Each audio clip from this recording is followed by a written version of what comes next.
សម្រាប់ធម្មជាតិកដាលវាស្រែពូពេញទៅដោយកុកសក្បោស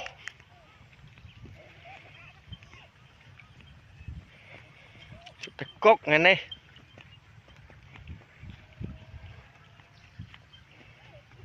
ស្អាតណាម៉ោង 5 កន្លះស្អាតមែនទែន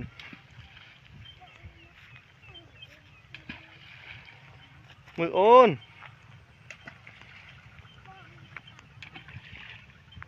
គុកច្រើនមែនគុកច្រើនមែននេះច្រើនណាស់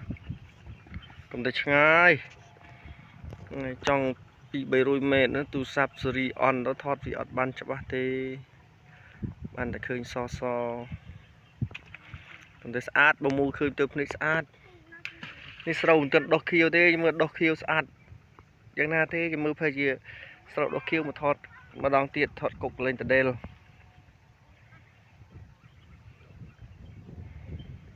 អាត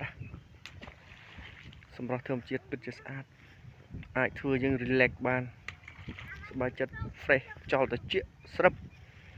ពេលងាយចោលត្រជាក់លហើយទៅស្រស់ស្រាយមែនទែនស្រស់ស្រាយមែនទែន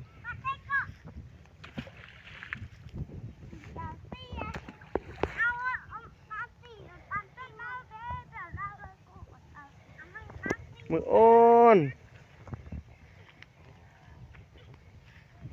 មើលប្អូនគុន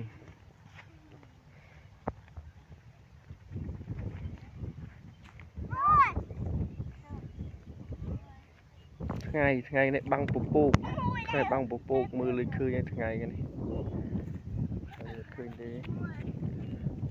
បាំងពពកជិតឈឹងអត់មានពលឺទេនោះបងប្អូនឈឺដៃបានឃើញតែកុកហើយអូច្រើនណាស់ច្រើនណាស់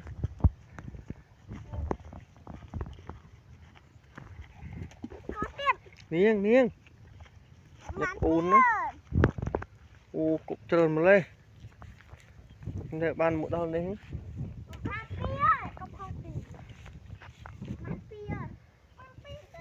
មើលដៃឲ្យចូលភ្នែកអូន